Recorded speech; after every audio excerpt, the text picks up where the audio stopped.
ጽናት ድራማ 195 ተለቀቀ። ሰላም ጤና ይስጥልኝ ውድና የተከበራችሁ አድማጭ ተመልካች ቤተሰብ እንደምን አላችሁ? ባላችሁበት ሰላማችሁ ብዝት ይበል። በዛሬው ዕለት እንግዲህ እጅጉን በጣም ስለምሩ ጤንነት እንግዲህ በህመሟ ላይ ሌላ ተጨማሪ እንግዲህ ሰራተኛ ነኝ ብላ የገባችው ሀዊ ምሩን እያሰቃየቻትም ተመልክተናል ነበረ። እናም እንግዲህ በዛሬው ዕለት ደግሞ ሀዊ ጥሩና መልካም ሰራተኛ እንዳልሆነች እንግዲህ ናሆም ደርሶባት እጅጉን በጣም ቆሌዋን ገፎ እንግዲህ ከቤት እንድትወጣ አድርጓታል ማለት ነው። ይህ ደግሞ እንግዲህ የሁላችንም ምኞትም ሀሳብ አስተያየትም ነበረ ማለት ነው። እናም እንግዲህ ሀዊ ከዛ ቤት ወጥታለች ማለት ነው። ይህንን እንግዲህ ናሆም ሊደርስባት የቻለበት ምክንያት ራሷ ባሳየችው እንግዲህ እንቅስቃሴዎች ነበረ ማለት ነው። ለምሩ እንግዲህ መድኃኒት የተባለውን እንዳለ ፈልፍላ በእጇ በእፍኟ ይዛ ባለችበት ታይም ነበር ናሆም የደረሰባት። ምንድን ነው ያልሺው? ነይ እስኪ ጠጋቤ በማለትም እንግዲህ እንዲጠራጠራት ሊያደርገው የቻለውም አንድም እንግዲህ በራሷ ምክንያት ነው። ሁለትም ደግሞ እናትየዋን ማስጠንቀቂያ ሰጥተዋል። ይች ልጅ እኔ ምኗም አላማረኝም እያለችም እንግዲህ የምሩ እናት ስትናገርም ነበር። ናሆም ጥንቁቅ ነውና ነገራቶቹን ትኩረት አድርጎ ማየት በጣም ይችልበታል እና እንግዲህ ፎከስ አድርጎ በተመለከተበት ታይም እሷም ወደ ወገቧ ወደ ኋላዋ እንግዲህ እጇን በመደበቅ ምንድነው ወደ ኋላ እጅሽን የምትደብቂው? ምንድነው ያልሺው? ነይ እስኪ አምጪ እጅሽን ልየው በማለትም እንግዲህ ናሆም እጅጉን በጣም በሚገርም ሁኔታ እንግዲህ ሀዊን አሳፍሯታል ማለት ነው። እናም እንግዲህ ያው ናሆም እጅጉን በጣም በተለይ ደግሞ በሚወዱበት ነገር ላይ መጥቶ የሚመለስና ዝም የሚል ሰውም አይደለም።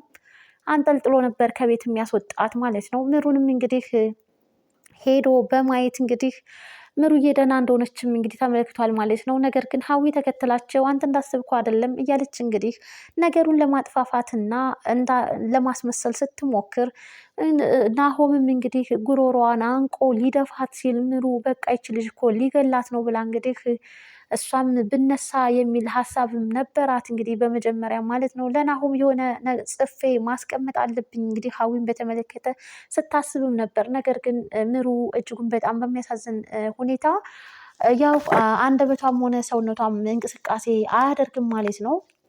በዛ አጋጣሚ ነበር እንግዲህ ያው ናሆምም የሀዊን ጥሩ እንዳልሆነች እንግዲህ ምክንያቷ ምን እንደሆነ ባያቅም ግን ለምሩ ጥሩ ሰራተኛ እንዳልሆነች እንግዲህ ስለተረዳ ከዛ ቤት እንግዲህ ምንግል አድርጎ አስወጥቷታል ማለት ነው። ሀዊም እንግዲህ እጅጉን በጣም በቃ አለቀልኝ፣ ይገለኛል፣ አይለቀኝም እያለች ነበር ከዛ ቤት የወጣቸው። ምክንያቱም ነገራቶቹን አስተባብላና አስመስላ ለመቀጠል ነበር ሀሳቧ። ናሆም ጋር ግን እንደሱ አይነት ነገር በጭራሽ አይሰራም እና ያው ከቤት አስወጥቷት እንግዲህ ከቤታቸው አካባቢ መንገድ ላይ ቁጭ ብላ እንግዲህ በረኪናን በእጇ ይዛ የምሩ እናትም ታገኛታለች። አንቺ ከሲ በማለትም ነበር እንግዲህ ያናገረቻት።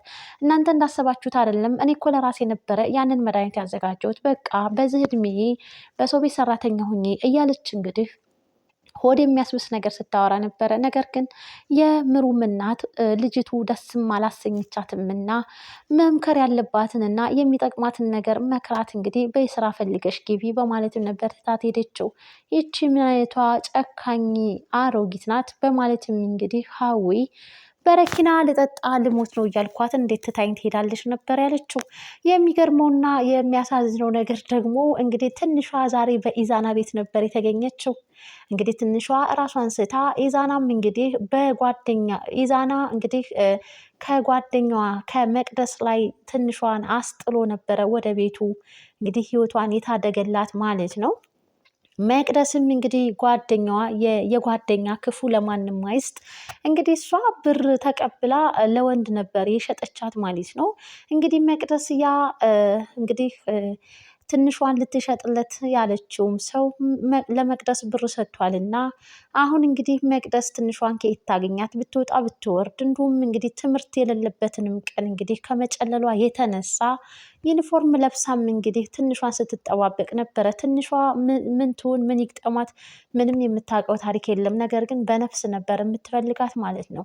ይህን የምታየውና የምትመለከታት ጓደኛዋ ብትጠነቀቂ ይሻልሻል። ትንሿ የሆነ ነገር አንዳችም ነገር እሷ ላይ ቢኖርና ቢፈጠር ውርድ ከራስሽ ከአንቺ ውጭ ማንም እንግዲህ ትንሿን የሚተናኮላት የለምና በማለትም እንግዲህ ቆይ አንቺ ምንድን ነው ከመቼ ቀን ጀምሮ ነው ወደ ትንሿ የምታደዩ? አንቺ የማንሽ ጓደኛ እያለችም እንግዲህ ክፏ መቅደስ ከጓደኛዋም ጋር ስትጣላ ተመልክተናታል ማለት ነው። እንግዲህ ኪራ በመስሪያ ቤት ውስጥ እንግዲህ ሀና ታቃጥለዋለች በምትሰራው ስራ ሁሉ። ስራዋ ጥሩና አሪፍ ቢሆንም ነገር ግን የምታሳያቸው አክቶች በሙሉ ምንም እየተመቹት አይደለም። በቤት ውስጥ ደግሞ እንግዲህ ጽናትን ትንሿ ቀጥል ታረጋታለች። ትምህርት ቤት ሄዳ ሰዓት አሳልፋ ነው የምትገባው።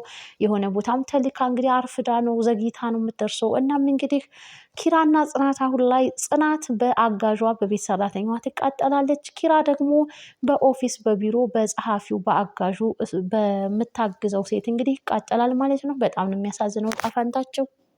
እናም እንግዲህ ኪራም እጅጉን በጣም እያሳሰበው ይገኛል። እንግዲህ ሀና እንግዲህ ተሳክቶላት እና ሞልቶላት ሳታረፍድ ወደ ስራ ቦታ ትገኛለች ማለት ነው። ኪራ ተመስገን በማለትም እንግዲህ ሳታረፍጅ መጣሽ ሲልም ነበረ። እናም እንግዲህ ኦፊሱን እንድታጸዳም ሲላት ማጽዳት ጀመረችና እንዴ ቆይኔ እኔ እኮ ጸሐፊ ነኝ እንዴት ነው እኔ ጽዳት ማጸዳው እያለች በቃ እንደውም በቃ ሙዚቃ ልክፈትና ከሙዚቃው ጋር ባጸዳ ይሻለኛል ብላ እንግዲህ ሙዚቃ ከፍታ ኤልፎን ጆሮዋ ላይ አድርጋ እየጨፈረች ነበረ። ልክ እንደ ሱሪያ ጭፈራ እንግዲህ መሀረቧን እያውለበለበች ስትጨፍር ነበር ኪራ የደረሰባት። ኪራም እንግዲህ ግርም ብሎት ብቻ አይናገራትም፣ ውስጡም እያረረ ኃይለ ቃል አይናገራትም።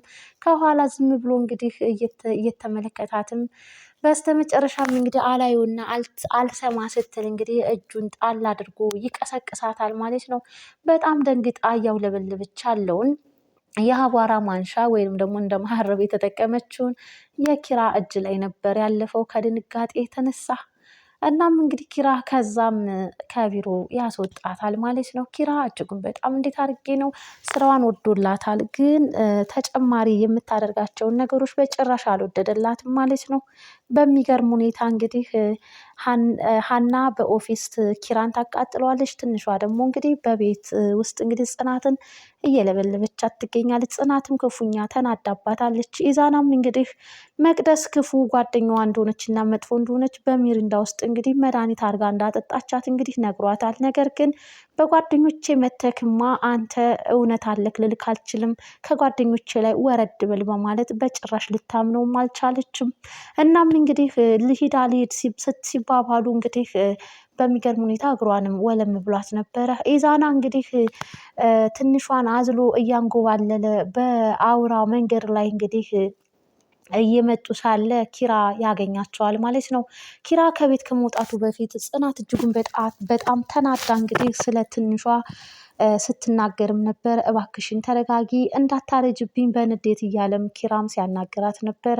በቃ አሁንማ አንተ ነህ እሷን ልጅ ልትናገራትና ልትቆጣት የምችለው እኔን አልሰማኝ ብላለች ብላም እንግዲህ ተናግራ ነበር። ኪራ እንግዲህ ከጽናት ከቤት ወጥቶ ሲሄድ እንግዲህ መንገድ ላይ ኢዛና አዝሎ እያንጎባለላት እንግዲህ ያገኛቸዋል ማለት ነው። እኛም እንግዲህ እኮ ይህንን ነገር አድርገነው ነበረ በጊዜው እያለ በኢዛና በጣም ተገርሞ ተደንቆም እንግዲህ ተመልክተነዋል ማለት ነው። እናም እንግዲህ ቤት ደርሰው በሩን አንኳክተው ከፍተውላቸው ሲገቡ እንግዲህ ጽናት በጣም ተቆጥታት ነበረ፣ ትንሿም ማለት ነው። በጽናት ቁጣ እንግዲህ ትንሿም ስታለቅስ ተመልክተናታል። ኒናም እንግዲህ አታልቅሺ፣ አንቺም እኮ አበዛሽው፣ እድልሽን ብትጠቀሚበት ይሻልሻል፣ እነሱ እኮ ለአንቺ ብለው ነው በማለትም እንግዲህ ኒና ትንሿን እንግዲህ ስታባብላትም ተመልክተናል።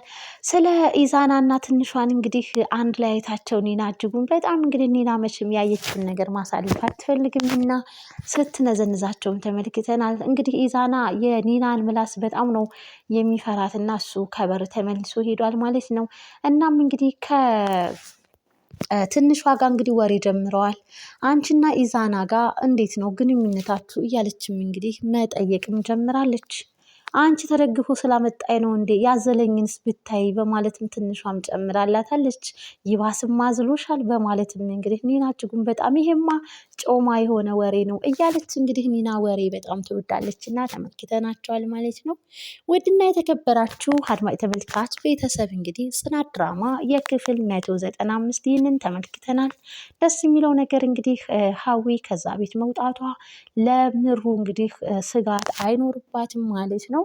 እንግዲህ ሀዊ እዛ ቤት የገባችው ምሩ የምታሰቃያት ምሩ እንግዲህ የሀዊን ወንድም ምን እንዳደረገችው ባይታወቅም ብቻ ግን ለወንድሟ በቀል ነው እዛ ቤት የተከሰተችው ማለት ነው። ለምንና እንዴት የሚለውን ደግሞ እንግዲህ ወደፊት ሲያሳውቁን እኛም የምናጋራችሁ ይሆናል። አድማጭ ተመልካች ውድና የተከበራችሁ ቤተሰብ ላይክ እና ሼር ሰብስክራይብ በማድረግ እንግዲህ አበረታቱኝ። ለነበረን ጊዜ ለነበረን ቆይታ እጅጉን በጣም አድርጌ አመሰግናለሁ። ጽናት ድራማ እንግዲህ በዛሬው ክፍል ይህን ይመስል ነበር። ቀጣይስ ክፍል ምን ይከሰት ይሆን የሚለውን ደግሞ አብረን የምናይ ይሆናል። ባይ ባይ።